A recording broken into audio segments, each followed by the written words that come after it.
किसी भी परिवार के लिए उचित नहीं है। इस तरह से घटनाक्रम चल रहा है आरजेडी का, बहुत ही दुखद है।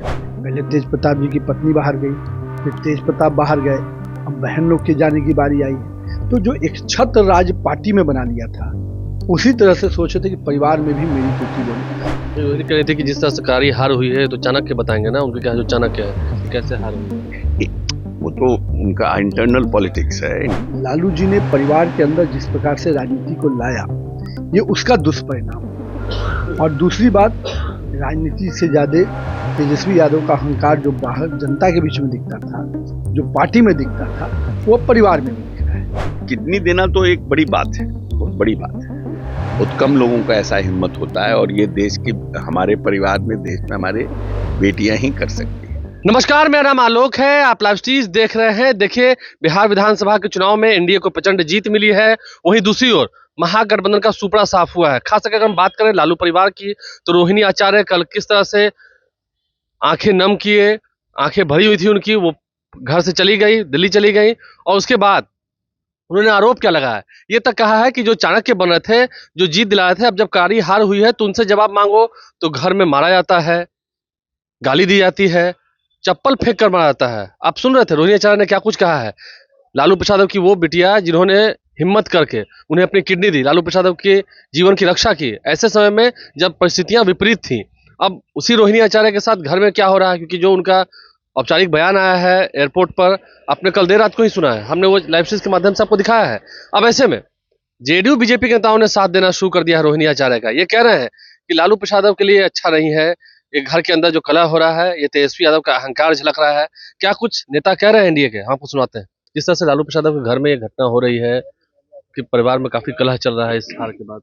देखिए, ये सब तो पारिवारिक मामला है, सब पर राजनीतिक टीका टिप्पणी करना उचित नहीं है। लेकिन क्योंकि रोहिणी जी ने खुद ही सार्वजनिक रूप से इन सब बातों को कहा है, तो मैं समझता हूँ कि पारिवारिक जो घटनाएं हो रही हैं दुखद है।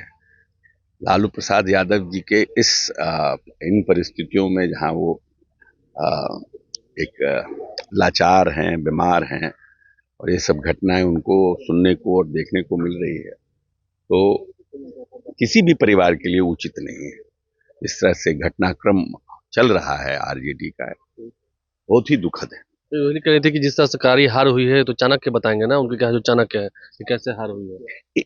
वो तो उनका इंटरनल पॉलिटिक्स है, इंटरनल पॉलिटिक्स है। वो अपना ब्लेम गेम है, तो वो कोई भी पार्टी जब बहुत खराब परफॉर्मेंस करती है तो ब्लेम गेम होता है, वो हो रहा है। बट जिस तरह से उन्होंने सार्वजनिक रूप से एयरपोर्ट पर जाते जाते राजनीति से छोड़ना, परिवार को छोड़ना, ये सब दुखद है।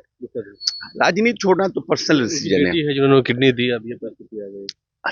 वही कह रहे हैं ना कि किसी किडनी देना तो एक बड़ी बात है, बहुत बड़ी बात है। बहुत कम लोगों का ऐसा हिम्मत होता है, और ये देश की, हमारे परिवार में, देश में हमारे बेटियां ही कर सकती हैं।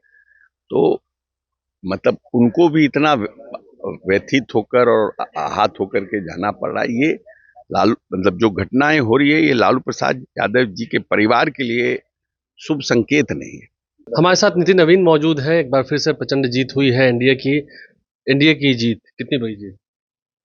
मेरा मानना है बांकीपुर की जनता का और बिहार की जनता को मैं पहले बधाई देता हूं, जिन्होंने इस प्रचंड बहुमत एनडीए की सरकार को दिया है। और ये जीत विकास के पर जनता को विश्वास है। जो बिहार को लोग जाति से या बाकी चीजों से चुनते थे, आज बिहार ने स्पष्ट संदेश दिया कि बिहार विकास पर विश्वास करता है। बिहार की जनता विकास के साथ चलती है, और जो विकास को रफ्तार देगा, जनता उसके साथ चलती है। जातीय बंधन टूट गया इस बार। निश्चित रूप से आप देख सकते हैं, जो बड़े बड़े लोग गोलबंद करते थे, ये करते थे, बिहार के बारे में एक पूरा नैरेटिव बनाया जाता था कि बिहार जात पर वोट करता है। बिहार ने आज स्पष्ट संदेश दिया है कि लोकतंत्र की इस भूमि पे विकास पर जो सरकार चलाएगी, जो सुशासन की सरकार चलाएगी, जो निश्चित रूप से एक सरकार के एक मॉडल होते हैं, वो डेवलपमेंट इंफ्रास्ट्रक्चर से लेकर ग्रोथ का, उस मॉडल पे जो काम करेगा, जनता उसके साथ है। एक सवाल यह है, जिस तरह से रोहिणी आचार्य ने कल देर रात को कहा, संजय यादव और रमीज का नाम लिया, उनके घर में जो कलह हुई है, आप देख रहे हैं उनकी वो बिटिया जिन्होंने उन्हें किडनी दी। मेरा तो मानना है कि रोहिणी जी की भावना बड़ी भावना है, मैं उसको सम्मान करता हूँ। लेकिन लालू जी ने परिवार के अंदर जिस प्रकार से राजनीति को लाया, ये उसका दुष्परिणाम है। और दूसरी बात, राजनीति से ज्यादा तेजस्वी यादव का अहंकार जो बाहर जनता के बीच में दिखता था, जो पार्टी में दिखता था, वो परिवार में भी दिख रहा है। पहले तेज प्रताप जी की पत्नी बाहर गई, फिर तेज प्रताप बाहर गए, अब बहन लोग के जाने की बारी आई है। तो जो एक छत्र राज पार्टी में बना लिया था, उसी तरह से सोचे थे कि परिवार में भी मेरी तुति बोले, और संजय और अमित जैसे व्यक्ति के माध्यम से अब अपने परिवार के सदस्यों को अपमानित कर रहे हैं। वो तो कहते कि जो हार हुई है उसकी समीक्षा तो होगी ना, निश्चित रूप से अगर हार हुई है तो हार के को जो लोगों ने नेतृत्व किया, वो उसको हार की जिम्मेदारी लेनी चाहिए। और ये बातें कार्यकर्ता से उठ रही हैं, राजद के कार्यकर्ता उठा रहे हैं, राजद के और नेता उठा रहे हैं। अब इसी आवाज को अगर कोई बुलंद करता है तो उसको गाली और अपमान मिल रहा है। यही है तेजस्वी यादव का असली चेहरा। महिला घर से रोक जा रही है, मतलब बहन घर से रो के निकल रही है, अब उसके बाद भी तेजस्वी यादव को कम से कम माफी तो मांगना ही चाहिए। जो आदमी अपनी बहन का सम्मान नहीं कर पाया, अपने परिवार का सम्मान नहीं कर पाया, वो क्या समाज का सम्मान कर पाएगा। नितिन नवीन हमारे साथ है। जीत के बाद लोग उनसे मिल रहे हैं, बधाई दे रहे हैं। वहीं जहां तक बात लालू यादव के परिवार की है, रोहिणी आचार्य की है, जिन्होंने उन्हें किडनी दी, उन पर भी जो प्रतिक्रियाएं आ रही हैं वो आप तक सुना रहे हैं। धन्यवाद।